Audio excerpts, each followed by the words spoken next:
naka-move on na ba siya sa'yo? Tingnan natin kung naka-move on na yung ex mo sa'yo. Malay mo, ikaw, hindi ka pa nakaka-move on sa kanya. So, tingnan natin. Okay. Naka-move on na ba yung ex ng person, ng collective? So, of course, this is a general reading. Pwede kayong makarelate, pwedeng hindi.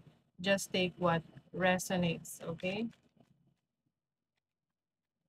And syempre, ito ay ano lang naman, for entertainment purposes. So, kung ano man yung lumabas dito, huwag niyo masyadong dibdibin. So, let's begin. Naka-move on na ba yung ex mo sa'yo? Naka-move on na ba siya sa'yo?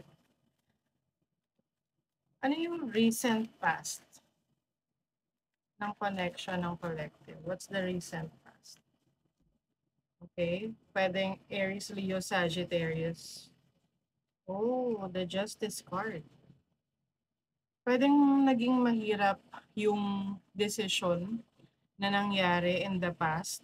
May mga sacrifices dito. May mga sacrifices. Hindi naging madali yung paghihiwalay nyo in the past.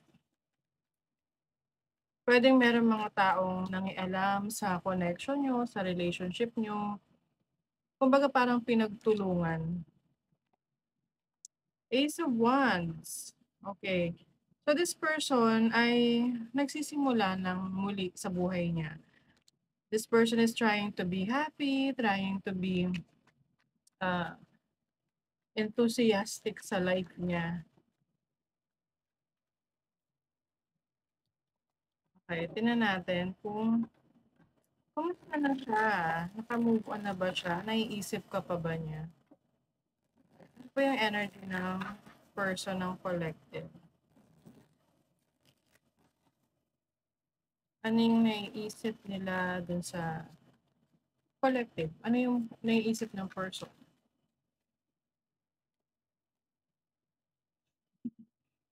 Ito na naman tayo sa Two of Cups. O, pag lumabas ang Two of Cups sa reading, ayun na yun. Love reading talaga. Mahal ka pa niya. O, 'di ba? Narinig mo na yung gusto mong marinig. Mahal ka pa. Okay. Tumalon si The High Priestess. Sinasarili niya lang 'to, itong feelings na 'to. Kasi ang The High Priestess is someone na tahimik lang, tapos doing things in secret. Ayaw na niyang may makaalam pa ng nararamdaman niya. Tsaka iniisip ka pa rin. Iniisip ka pa. Okay, what is the High Priestess? Bakit may High Priestess dito? Seven of Wands. Pinipigilan niya yung sarili niya na mag-reach out sa'yo. Kasi I feel like this person is hindi pa nakaka-move on. Mahal ka pa eh. Kaya lang, it seems na mahirap nang ibalik yung dati. Oo. Kukuha ko ng mga oracle cards. Pero alam mo yung nandun yung idea, yung eagerness niya to try. Kaya lang parang it's either pwedeng ikaw, medyo defensive ka na, iniiwasan mo na, kahit may mga times na nagme-message siya sa'yo, tapos hindi mo na siya pinapansin, o kaya naman, na-block mo na siya.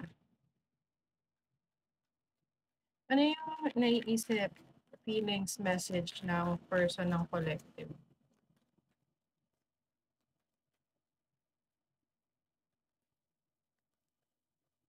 You hurt me. Nasaktan mo siya. O, ikaw pala nakasakit eh. Kasalanan mo pala eh. Kaya siya yung hindi makamove on ngayon. Wild side. Sabi rito, there's a side of you oh my God. There's a side of you I haven't seen. And want to. I want to see you let loose and get wild. Oh my God, let's have some fun. So parang ano, alam mo yung tipong itong relationship ninyo is parang nabitin siya. Nabitin siya doon sa connection ninyo kasi kumbaga ano pa lang eh, marami pa kayong hindi napagsamahan ng person na 'to. And may mga bagay siya na hindi pa niya na-experience sa'yo, hindi pa niya nagawa sa'yo, hindi pa ninyo nagawa together. Ah, yeah. So parang para sa kanya, this is a missed opportunity pagdating sa relationship niya, 'no? You are a missed opportunity sa person na 'to. Focused on money. Sabi niya, "I am currently focusing on my career and finances. My main priority is financial stability." Puwede kasing ang naging issue ninyo is itong person mo ay hindi pa siya stable, yung bang meron pa siyang gustong patunayan sa buhay niya. Puwedeng may insecurities kung sino yung mas ano, mas angat 'no, sa pagdating sa estado sa buhay. Puwedeng yun din yung reason kung bakit kayo nagkahiwalay. Okey, tingnan natin kung talagang para sa'yo 'to kasi 'di ba, malay mo, bakit ba kayo nagkahiwalay? Ano yung naging reason? Bakit nag-end bakit nag-end yung relasyon niyo? Why? Four of Swords. Okay, Four of Swords kasi is meron ditong nawalan ng gana.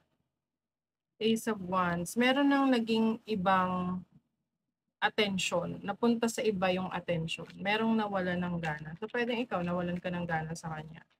What is the Four of Swords? Ten of Cups, oh.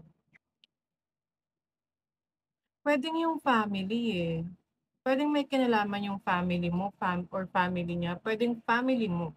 Na let's say itong person na 'to parang feeling ng family mo walang pangarap sa buhay or feeling ng family mo ay walang mangyayari sa relationship niyo 'pag nagpatuloy kayo. At iyon pinigilan. Okey ngayon, ano na? Ano ba yung naiisip niya?